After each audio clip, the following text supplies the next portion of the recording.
دوستو، آج کا مسلمان خود کو قرآن کے عین مطابق سمجھتا ہے، جبکہ حقیقت اس کے برعکس ہے۔ من گھڑت قصے کہانیاں، بے تکے عقائد، رسم و رواج اور نہ جانے کیا کیا خود ساختہ واقعات میں لپٹا ہوا آج کا مسلمان اس خطۂ زمین کا سب سے پریشان حال، جدید سائنس میں سب سے پیچھے، دہشت گرد، تیسری دنیا کی مخلوق سمجھا جاتا ہے، اور اس کی بنیادی وجہ صرف اور صرف ایک ہی ہے: قرآن سے ناآشنائی۔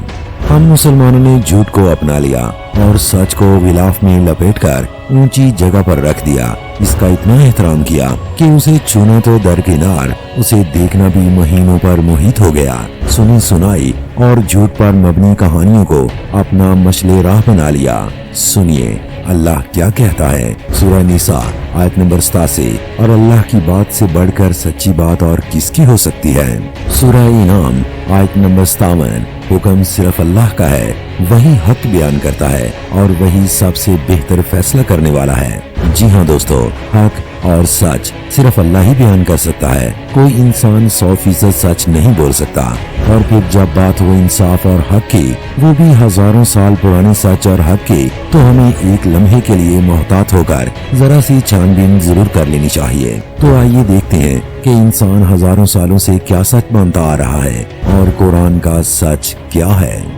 نمبر 1، اگر مسلمانوں سے پوچھا جائے کہ دنیا کی سب سے عظیم عورت کون سی ہے، تو ہر فرقے سے آپ کو الگ الگ نام دیے جائیں گے۔ کوئی کہے گا حضرت عائشہ، کوئی کہے گا حضرت خدیجہ، اور کوئی حضرت فاطمہ الزہرا کا نام لے گا، لیکن قرآن سے یہ آواز آتی ہے، سورہ آل عمران آیت نمبر 42۔ اور جب فرشتوں نے کہا، اے مریم، بے شک اللہ نے تمہیں چن لیا اور تمہیں پاکیزہ بنایا اور تمہیں تمام جہانوں کی عورتوں پر فضیلت دی۔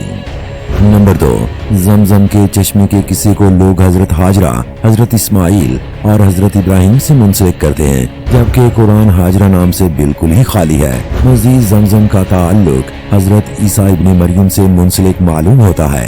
آیات ملاحظہ فرمائیے، سورہ مریم آیت نمبر 22 سے 25۔ مریم کو اس بچے کا حمل رہ گیا اور وہ اس حمل کو لیے ہوئے ایک دور کے مقام پر چلی گئی۔ پھر زچگی کی تکلیف نے اسے ایک کھجور کے درخت کے نیچے پہنچا دیا۔ وہ کہنے لگی، کاش میں اس سے پہلے ہی مر جاتی اور میرا نام و نشان نہ رہتا۔ اس نے نیچے سے اس کو پکار کر کہا، غم نہ کر، تیرے رب نے تیرے نیچے ایک چشمہ رواں کر دیا ہے، اور تو ذرا اس درخت کے تنے کو ہلا، تیرے اوپر تر و تازہ کھجوریں ٹپک پڑیں گی۔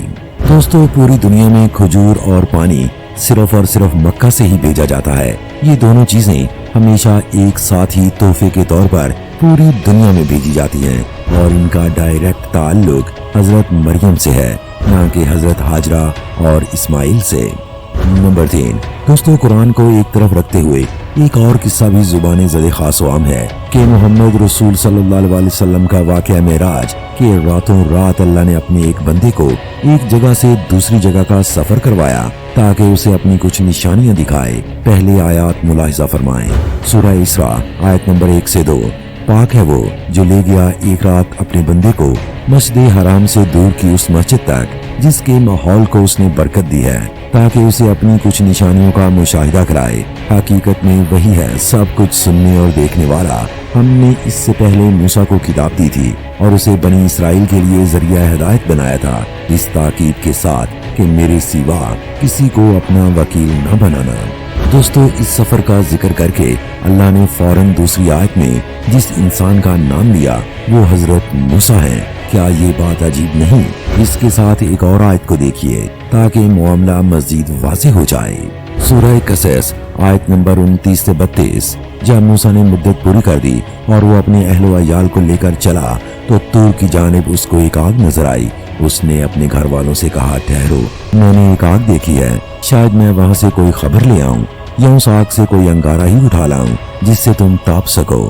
وہاں پہنچا تو وادی کے داہنے کنارے پر مبارک خطے میں ایک درخت سے پکارا گیا کہ اے موسیٰ، میں ہی اللہ ہوں، سارے جہان والوں کا مالک، اور پھینک دے اپنی لاٹھی۔ جو ہی کہ موسیٰ نے دیکھا کہ وہ لاٹھی سانپ کی طرح بل کھا رہی ہے تو وہ پیٹ پھیر کر بھاگا اور اس نے مڑ کر بھی نہ دیکھا۔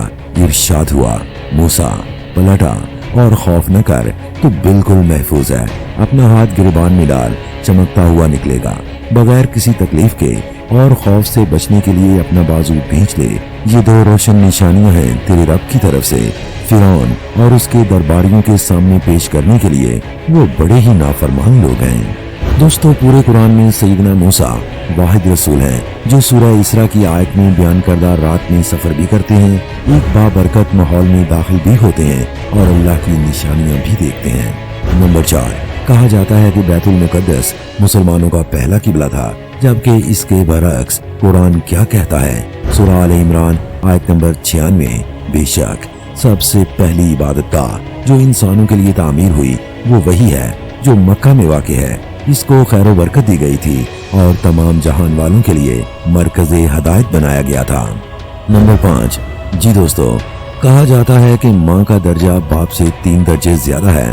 سنیے قرآن کیا کہتا ہے۔ سورہ اسراء آیت نمبر 23۔ تیرے رب نے فیصلہ کر دیا ہے کہ تم لوگ کسی کی عبادت نہ کرو مگر صرف اس کی۔ والدین کے ساتھ نیک سلوک کرو۔ اگر تمہارے پاس ان میں سے کوئی ایک یا دونوں بوڑھے ہو کر رہیں تو انہیں اف تک نہ کہو، انہیں جھڑک کر جواب نہ دو، بلکہ ان سے احترام کے ساتھ بات کرو۔